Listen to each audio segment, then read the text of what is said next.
My Jollies! Hi friends, welcome back! Last video లో చెప్పుకున్నాం కదా మా సీతారామ లక్ష్మణుడికి 14 years వనవాసంలో 13 years గడిచిపోయి ఇంకా లాస్ట్ 1 year పంచవటికి చేరుకుని పర్ణశాల పెట్టుకుని హ్యాపీగా ఉంటున్నారని. సో అలా ఉండగా ఒక రోజు శూర్పణఖ అనే రాక్షసి కూర్చుంది. శూర్పణఖ ఎవరు తెలుసా? రావణాసుడి చెల్లెలు.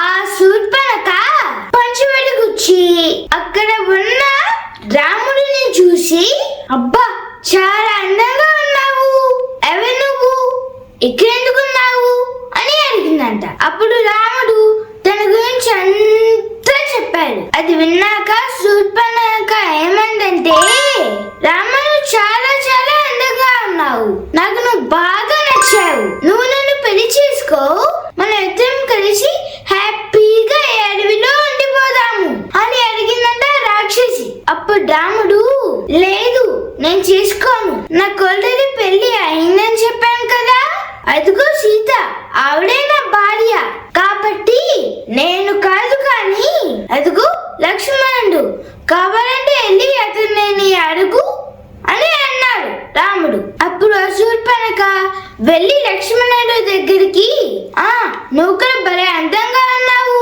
పని నువ్వు నన్ను పెళ్లి చేసుకో అని అడిగింది రాక్షసి. అప్పుడు లక్ష్మణుడు అన్నాడంట, అయ్యో నేను మా అన్నయ్య రాముడికి దాసుడిని, నన్ను పెళ్లి చేసుకుంటే అప్పుడు నువ్వు కూడా ఆ రాముడికి దాసువి అవుతావు అంతే, కాబట్టి నేను చేసుకోను, కాబట్టి వెళ్ళి రాముడినే అడుగు అని అన్నాడు లక్ష్మణుడు. అప్పుడు మళ్ళీ రాముడి దగ్గరికి వెళ్ళి ఈసారి ఒకేసారి కోపంగా, ఈ సీత ఉందనే కదా నన్ను పెళ్లి చేసుకోనంటున్నావు, ఈవిడ వెళ్ళే కదా ఈ సీతగా అడ్డు, నేను ఈ సీతని తినేస్తాను, నువ్వు నన్ను పెళ్లి చేసుకో, మనం హ్యాపీగా ఉందాం అంది ఆ రాక్షసి అని సీతమ్మ వారిని తినడానికి మేలుకొచ్చింది. అప్పుడు రాముడు ఒక్క అరుపు వేస్తే భయపడి ఆగింది ఆ రాక్షసి. అప్పుడు వెంటనే రాముడు లక్ష్మణుడితో చెప్పాడంట, చూసావా లక్ష్మణ, ఈ రాక్షసి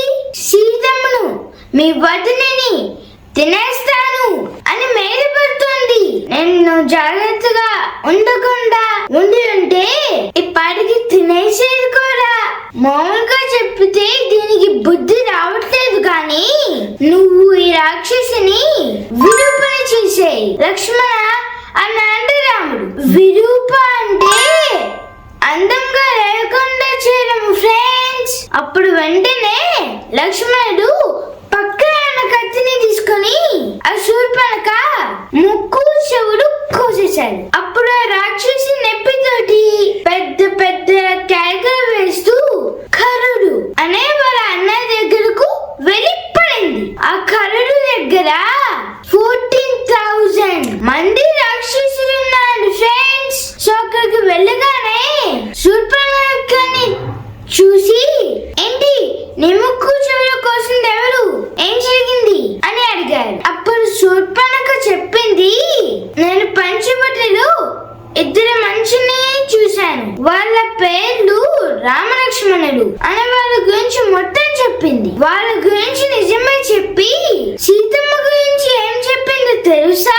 వాళ్ళిద్దరితో పాటు ఇంకో ఆడది కూడా ఉంది, సీత అని.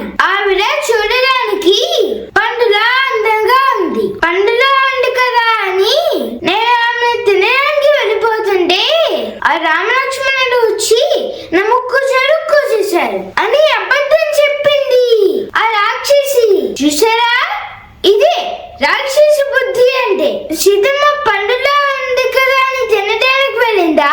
కాదు, రాముడిని పెళ్లి చేసుకోవడం కోసం సీతమ్మని చంపేయాలనుకుంది. కానీ వాళ్ళ అన్నయ్య దగ్గర అబద్ధాలు చెప్పుతుంది, ఎందుకంటే ఆ రాక్షసికి కోపం. సీతమ్మ వల్లే తనని రాముడు వద్దన్న అనుకుంటుంది, అంతేగాని రాముడు ధర్మం తెలీదు ఆ రాక్షసికి. అందుకోసం ముందు సీతమ్మ మీద కంప్లైంట్ చేస్తుంది ఫ్రెండ్స్, అంతేకాని నేను వెళ్ళి రాముడిని పెళ్లి పెళ్లి చేసుకోదాము అని అడిగాను అని నిజం చెప్పలేదు అండి ఫ్రెండ్స్. అదే రాక్షస బుద్ధి అంటే. జరిగిన ఇన్సిడెంట్ లో నిజాన్ని దాచేసి అబద్ధాలు చెప్పి తన కోరిక పగ తీర్చుకోవాలి అనుకోవడమే రాక్షసుని లక్షణాలంటే. అవే బ్యాడ్ క్వాలిటీస్, వాళ్ళనే రాక్షసులు అంటారు. సో ఒక స్టోరీని సీతమ్మ మీదకి తిప్పి కరుడుని అడిగింది, అన్నయ్య నువ్వు వెంటనే వెళ్ళి నీ రాక్షసుని పంపి ఆ ముగ్గురిని చంపే అని అడిగింది. ఆ కరుడన్నా ఏంటి నువ్వు తినడానికి వెళ్ళిపోతేనే నీ ముక్కు చెడు కోసేశారా, కాదేమో ఇంకా ఏదన్నా జరిగిందేమో అని ఆలోచించాలా? అలా ఏం ఆలోచించకుండా వెంటనే పగ పెంచుకుని తన సైన్యాన్ని రామలక్ష్మణుల మీదకి పంపారు. అప్పుడు 14 రాక్షసులు వెళ్ళి రా యుద్ధానికి అని పిలిచారు రాముడిని. అప్పుడు రాముడు అసలు ఎవరు మీరు, నేనెందుకు మీతో యుద్ధం చేయాలి అని అడిగారు. చూసారు ఫ్రెండ్స్, అది రాముడు అంటే. వచ్చాడుగా నాకు బలముందిగా అని ఊరికే యుద్ధం చేసేస్తే అప్పుడు కరుడికి రాముడికి తేడా ఉంటుంది. సో ముందు అడిగాడు అసలు మీతో నేనెందుకు యుద్ధం చేయాలి అని. అప్పుడు వాళ్ళన్నారు మీరు మా శూర్పణఖని అవమానించారుగా, మేము ఆవిడ తరపున వచ్చాను అన్నారు. అది విని రాముడు అన్నారు మీకు తెలియదు నా గురించి, మర్యాదగా వెళ్ళిపోండి అన్నాడు. వాళ్ళు రాక్షసులు అంత తెలియక వింటారా? వినలేదు, వచ్చి మీద పడ్డారు. ఏం జరుగుతుందో చూద్దామని ముక్కు చెడు తెగిపోయినా సరే బుద్ధి లేకుండా చూడడానికి వచ్చింది శూర్పణఖ. సో ఆ 14 రాక్షసులతో రాముడు యుద్ధం చేసి 1 సెకండ్ లో వాళ్ళందరినీ కూడా వెంటనే అక్కడికక్కడే చంపి పడేశాడు రాముడు. అది చూసి వెంటనే షాక్ అయ్యి మళ్ళీ పరిగెత్తుకుంటూ కరుడి దగ్గరికి వెళ్ళింది శూర్పణఖ. నీ 14 మందిని ఆ రాముడు ఒక్క సెకండ్ లో చంపి పడేశాడు అని చెప్పింది. అప్పుడు వెంటనే ఆ కరుడు తన సైన్యం 14,000 మందిని మంత్రుల్ని మొత్తం అందరినీ తీసుకుని వెళ్ళి ఈ యుద్ధానికి బయలుదేరారు. 14,000 మంది వస్తుంటే రాముడు గమనించాడు, ఓహో చాలా మంది వస్తున్నారే అని అనుకుని వెంటనే లక్ష్మణుడికి చెప్పారు, ఈసారి చాలా పెద్ద సైన్యం వస్తుంది కాబట్టి లక్ష్మణ నువ్వు నీ వదినని తీసుకుని ఒక గుహలోకి వెళ్ళి దాచు, నేను వారందరితో యుద్ధం చేసి వాళ్ళని చంపేస్తాను అన్నాడు రాముడు. అప్పుడు వెంటనే సీతమ్మని తీసుకుని ఒక గుహలో కలిపాడు లక్ష్మణుడు. అప్పుడు రాముడు యుద్ధానికి రెడీగా నుంచున్నాడు. ఆ 14,000 మంది వచ్చారు. చాలా పెద్ద యుద్ధమే జరిగింది.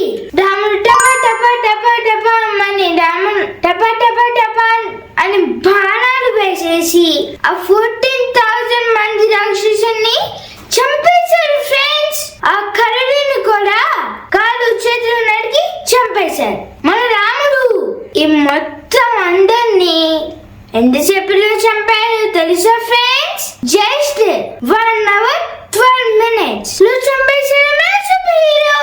హే జై శ్రీరామ్, జై శ్రీరామ్, జై శ్రీరామ్. చూసారా మన హీరో సూపర్ హీరో పవర్ ఏంటో?